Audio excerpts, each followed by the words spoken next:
የቤታችንን ዜና ይዘን መተናል። በቅድሚያም አርዕስተ ዜናዎችን። የፌዴሪ ፕሬዝዳንት ታዬ አጽቀሥላሴ በተገኙበት 84ኛው የኢትዮጵያ አርበኞች የድል በዓል ተከበረ። የጤና ማህበራት ለመንግስት ጥያቄያቸውን በቶሎ እንዲመልስላቸው አቀረቡ። በቅርቡ ወደ ኤርትራ የኮበለሉት የአፋር ክልል ከፍተኛ ባለስልጣን የትጥቅ ትግል መጀመራቸውን በይፋ አውጀዋል። የርዕሰ ሊቃነ ጳጳሳት ፍራንሲስ ተሽከርካሪ በጋዛ ውስጥ ተንቀሳቃሽ ክሊኒክ ሆኖ ያገለግላል ተባለ። እስራኤል በዋና አየር ማረፊያ የደረሰባትን የሚሳኤል ጥቃት ተከትሎ በየመን ሁቲዎች ላይ የአጸፋ እርምጃ እንደምትወስድ ገለጸች።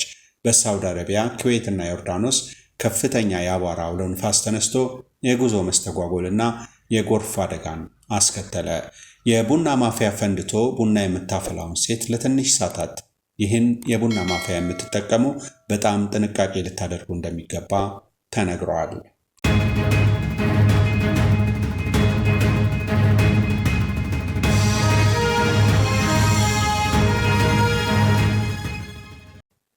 የኢፌዴሪ ፕሬዝዳንት ታዬ አጽቀሥላሴ በተገኙበት 84ኛው የአርበኞች የድል በዓል ተከበረ። በመርሃ ግብሩ ላይ ፕሬዝዳንት ታዬ አጽቀሥላሴ በአርበኞች መታሰቢያ የድል ሐውልት ስር የአበባ ጉንጉን አኑረዋል። ፕሬዝዳንት ታዬ አጽቀሥላሴን ጨምሮ የጥንታዊ ጀግኖች አርበኞች ማህበር ፕሬዝዳንት ልጅ ዳንኤል ጆቴ መስፍን፣ የሀገር መከላከያ ሰራዊት አመራሮችና አባላት፣ የተለያዩ ሀገራት አምባሳደሮች እንዲሁም ጥሪ የተደረገላቸው እንግዶች ታድመዋል። ፕሬዝዳንት ታዬ አጽቀሥላሴ በዚህ ወቅት እንዳሉት ድሉ የፋሺዝምን ቅኝ ግዛት እሳቤ ዳግም እንዳያንሰራራ ያደረገ ነው ብለዋል። ይህንንም ብርቱ ተጋድሎ ለዓለም ያሳየንበት መታሰቢያ በዓል መሆኑንም ገልጸዋል። ከኢትዮጵያውያን አርበኞች የሀገር ፍቅርንና ትጋትን በመማር ለሀገር እድገት ጠንክሮ መስራት እንደሚገባም አስገንዝበዋል። አሁን የኢትዮጵያን የእድገት ግስጋሴ ማቆምም ሆነ መግታት የማይቻል መሆኑን ገልጸዋል።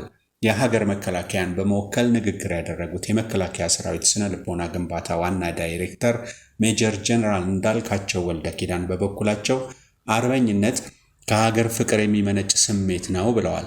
ዕለቱ ለነጻነትና ለብሔራዊ ክብር መስዋዕት የከፈሉ የሚታወሱበት መሆኑን ገልጸው ለአሁኑ ትውልድ ለሀገር የተከፈለ ዋጋ እንዲታወስ የሚደረግበት ነው ብለዋል።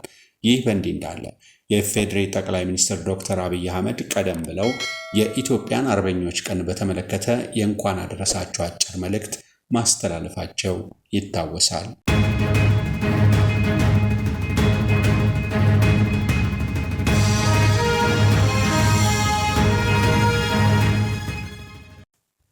የጤና ማህበራት ለመንግስት ጥያቄያቸውን በቶሎ እንዲመልስላቸው አቀረቡ።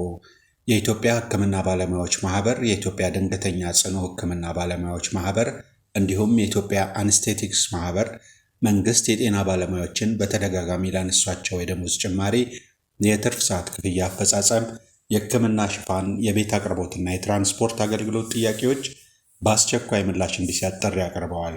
የጤና ባለሙያ ማህበራቱ ፕሬዝዳንቶች እነዚህ ጥያቄዎች የረጅም ጊዜ ችግሮች በመሆናቸው መንግስት ትኩረት ሰጥቶ ምላሽ እንዲሰጥ አሳስበዋል። የጤና ሚኒስቴር በበኩሉ ለቀረቡ ጥያቄዎች ምላሽ ለመስጠት እቅድ እንዳለው ገልጿል።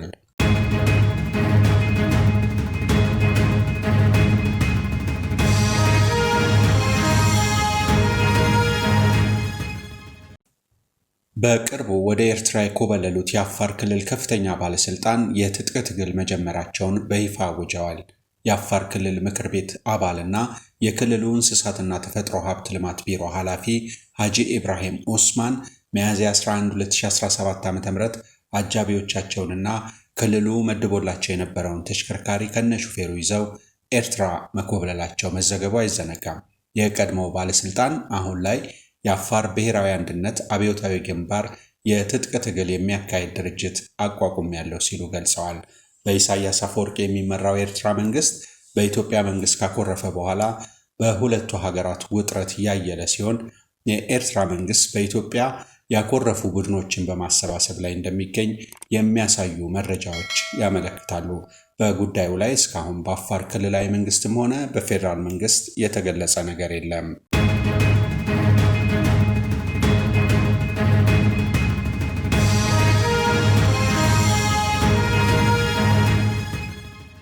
የርዕሰ ሊቃነ ጳጳሳት ፍራንሲስ ተሽከርካሪ በጋዛ ውስጥ ተንቀሳቃሽ ክሊኒክ ሆኖ ያገለግላል ተባለ። ፖፕ ፍራንሲስ እንደ አውሮፓ አቆጣጠር በ2014 ዌስት ባንክን በጎበኙበት ወቅት የተጠቀሙበት ተሽከርካሪ በጋዛ ሰርጥ የፍልስጤም ሕፃናትን ለማከም ወደ ተንቀሳቃሽ የጤና ክሊኒክነት ለመቀየር ጥረት መጀመሩን ኒውዮርክ ፖስት አስነብቧል። ተሽከርካሪው የታመሙ እና የቆሰሉ የፍልስጤም ሕፃናትን በጋዛ ሰርጥ ለማከም ወደ ተንቀሳቃሽ የጤና ክሊኒክ እየተቀየረ ነው። ይህ ተነሳሽነት ርዕሰ ሊቃነ ጳጳሳት ፍራንሲስ ከመሞታቸው በፊት ባሉት ወራት ውስጥ የባረኩትና ይሁንታቸውን የሰጡት ነው ተብሏል። በእስራኤልና በሐማስ መካከል በተነሳው ከ18 ወራት በላይ በዘለቀው ጦርነት ውስጥ ለተያዙ ፍልስጤማውያን ሲቪሎች ያላቸውን ቁርጠኝነት ያንጸባርቃል ተብሏል። የፖፕ ፍራንሲስ ተሽከርካሪ ወደ ተንቀሳቃሽ ክሊኒክነት መቀየር ሊቀ ጳጳሱ ከሞቱ በኋላም በጋዛ ውስጥ የሚደርሰውን የሕፃናት ስቃይ እንደሚያሳስባቸው የሚያሳይ ተጨባጭ ምልክት ነው ሲሉም የስዊድን ብፁዕ ካርዲናል ተናግረዋል። የሊቀ ጳጳሱ ተሽከርካሪ አሁን ያለው ገጽታ ከመያዙ በፊት መደበኛ ሚትሱቢሺ ተሽከርካሪ የነበረ ሲሆን ፖፕ ፍራንሲስ ወደ ቤተልሔም ለማቅናት በ2014 ባቀዱ ጊዜ ከፍልስጤም አስተዳደር ፕሬዝዳንት ከነበሩት መሐሙድ አባስ ለጳጳሱ የተለገሰ ነው።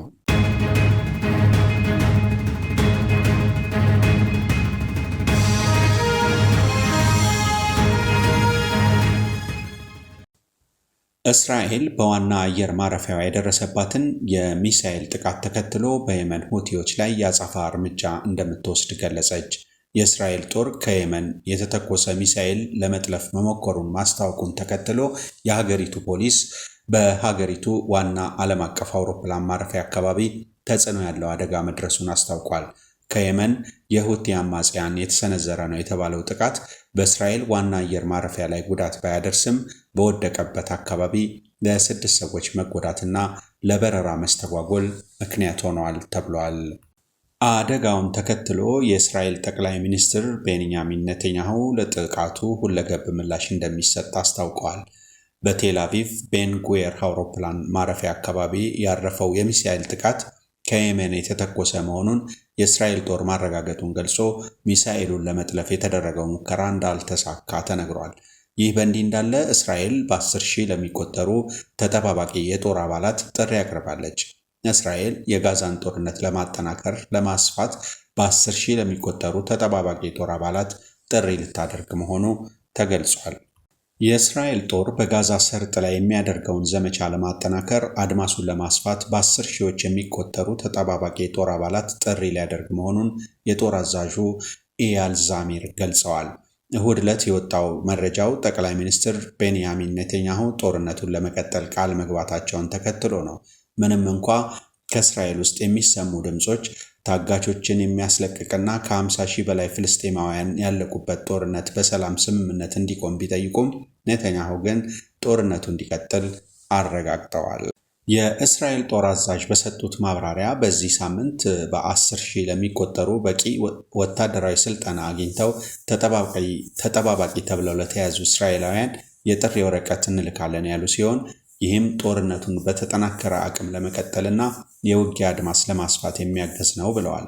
አክለውም የምናደርገው ዘመቻ በማጠናከር በጋዛ ውስጥ ተይዘው የሚገኙ ዜጎቻችን እንዲለቀቁ ጫና እናደርጋለን ያሉ ሲሆን የተጠባባቂ ጦር ጥሪን ተከትሎ የእስራኤል ጦር በተጨማሪ ቦታዎች ላይ ዘመቻ ያካሂዳል ሲሉም ተደምጠዋል።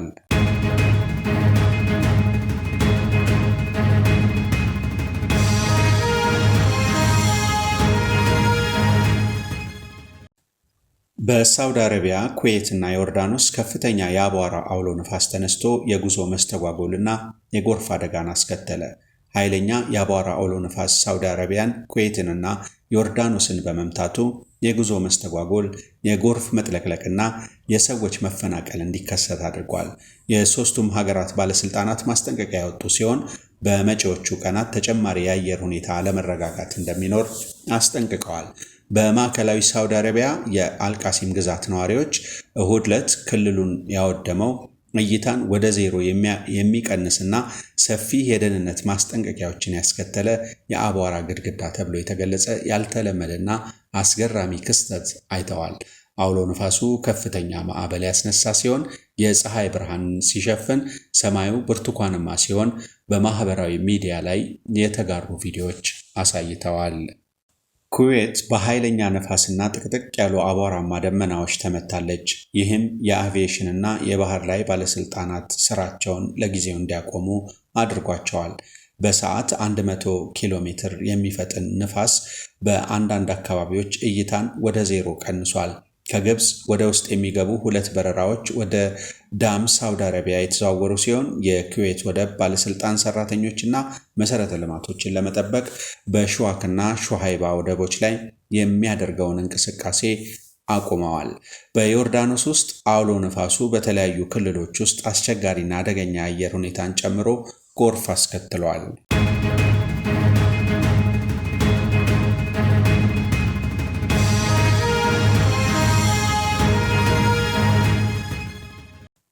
የቡና ማፍያ ፈንድቶ ቡና የምታፈላውን ሴት ለትንሽ ሰዓታት። ይህን የቡና ማፍያ የምትጠቀሙ በጣም ጥንቃቄ ልታደርጉ እንደሚገባ ተነግሯል። ከዚህ ቀደም አንዲት እህታችን በስራ ላይ ያለች ቡና ማፍያ ፈንድቶ አይኗ ላይ ከፍተኛ ጉዳት አስከትሏል። በሌላ ጊዜ ደግሞ እንደ ሮኬት ተተኩሶ ኮርኒስ ላይ ተሰክቷል የሚሉ ሪፖርቶች ከዛሬው አደጋ ጋር ተያይዞ ተሰራጭተዋል። ዛሬ ደግሞ ይኸው አንዲት እህታችን ልጅ አቅፋ ደጃቸው አካባቢ ቡና እያፈላች ያለ ፈንድቶ ለጥቂት እናትና ልጅን ስቷቸዋል። የፍንዳታው ድምፅ ትራንስፎርመር የፈነዳ ያህል ነበር። የዚህ የቡና ማፍያ ሻጮች በእቃው ላይ ሐሳብ ካላችሁ ለከስተመር እንዴት እንደሚጠቀሙበት ማስረዳት፣ ካልሆነ ግን ይህ ፕሮዳክት ከፍተኛ ጉዳት ሳያስከትል ሙሉ ለሙሉ ከማስታወቂያ ላይ ማገድ ተገቢ ይሆናል ተብሏል። ንግድ ማለት ገንዘብ ማግኘት ብቻ ሳይሆን ስለሌላው ደህንነት አጥብቆ መጨነቅ ነው ሲሉ በቦታው የነበሩ አንዳንድ አስተያየት ሰጪዎች ተናግረዋል።